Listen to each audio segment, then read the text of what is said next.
My name is Joao, and I go by Glas. With the help of my incredibly talented friends, I made an album called How Strange, and I wanted to talk about the creation of that project because I think the process was just as important as the final product. So we're going to talk about each song and the story and genesis of each song. This is Talking How Strange.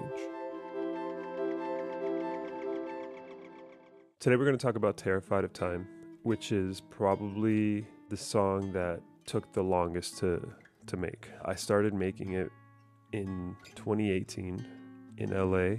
Let me record it. That's like...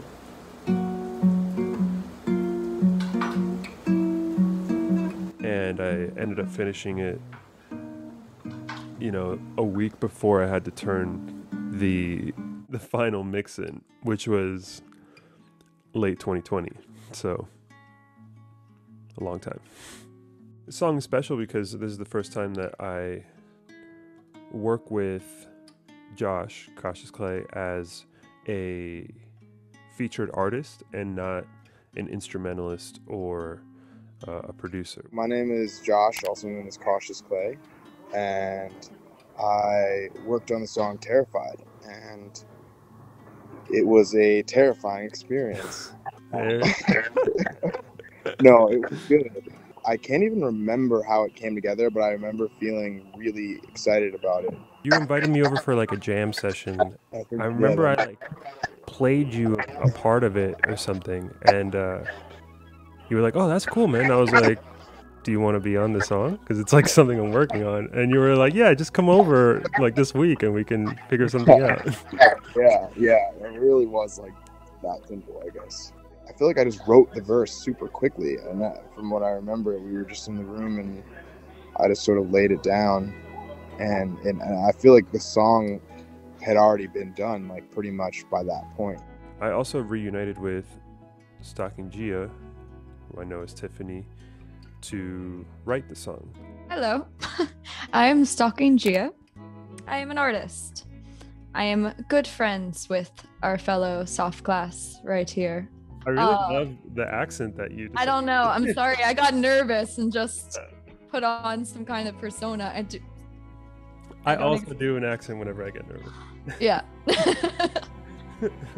It like blows my mind every time I work with you how it's a gift. Like it's very obviously a gift, like songwriting. And you approach it in such an inspiring way because it's like almost the exact same way I approach production, in how it comes from almost like a skill, and that's how I feel about your songwriting. It's just like it's so refined. It's like masterful. Like it's like a butterfly knife the way you write. I love that. That's so well said. It's definitely taken like a long time to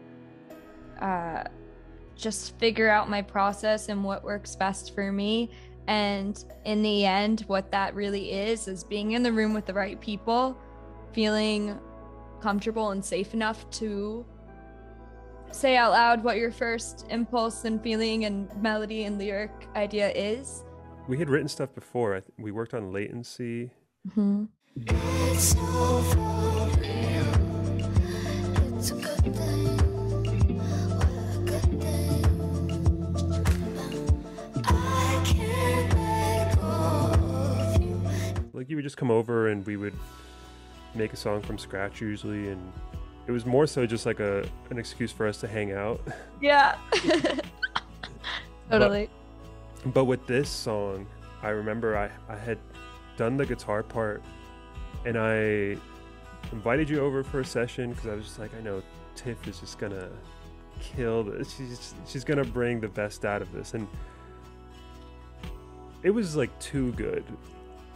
Like I don't deserve to sing this. That's like what it felt like to me, where it was just, and it lived like that for so long. Like the song stayed that way, where it was your verses. And I don't even remember what I wrote. I have no idea on the verses. No recollection. It's easy to think that your world's on the brink of collapse. Is it lost? Just singing Yesterday's gone, they're all that I've got. But then I couldn't sing the part. Like, you're also just an incredible singer, so I just physically couldn't sing the part. I do get some. I don't know what the melody was, but sometimes I get crazy with the melodic, jumps and stuff. So yeah. Lovers get over and faces turn older. I wish.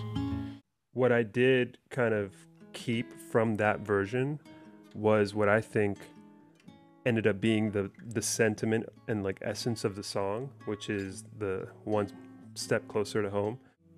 One more step closer to home. Like, that resolve felt like so like pure, like the song like almost wrote itself. Mm-hmm. That part's so special. That was all you.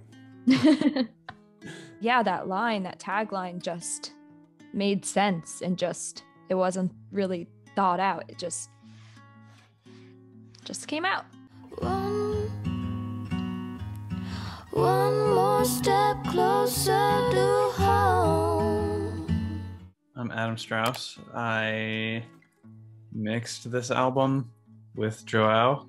I don't remember what this track sounded like before. There's like clearly a story trying to be told with the lyrics here.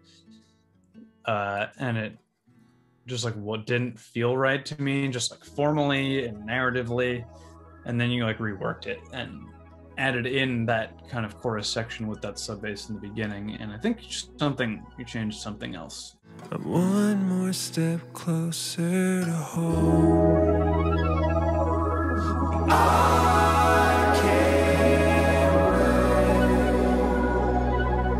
I can't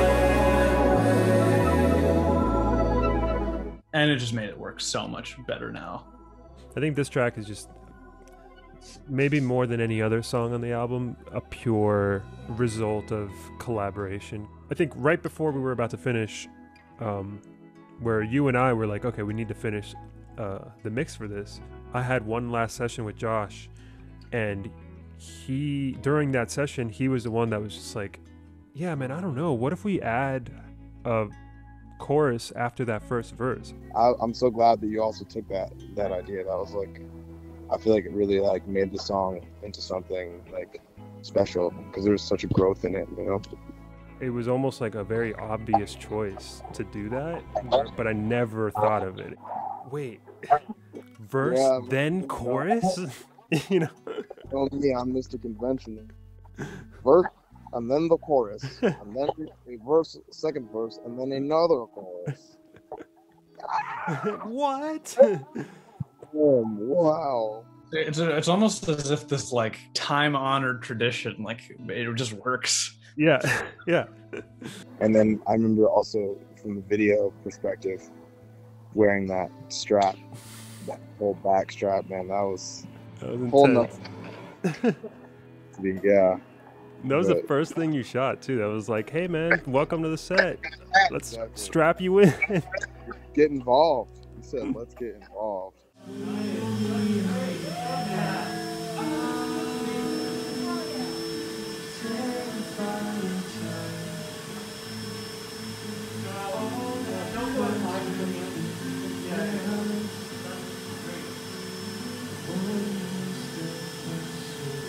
One last bit I wanted to talk about with Terrified is we did that cello glissando, like the Beatles Day in the Life ripoff.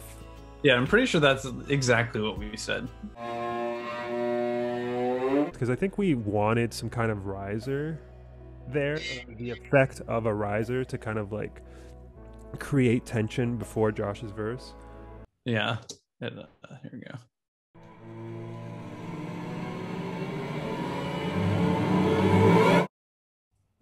It's like, just sounds like a crappy horror movie soundtrack by itself, but like put it in context with the track.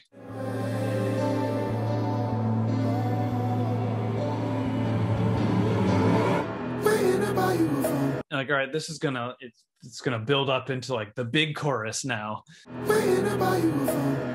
It's like, oh, it's not the chorus. It's like a new British section, and there's no low end. What's like, and then like at the end of it, you're like, okay, now it's gonna get the chorus again. And like still no bass there, and you're expecting it to drop. Again, then it hits it, and I don't know. That shit it gets me. I'm so happy about that. Yeah, dude. It's arranging. That is so much fun.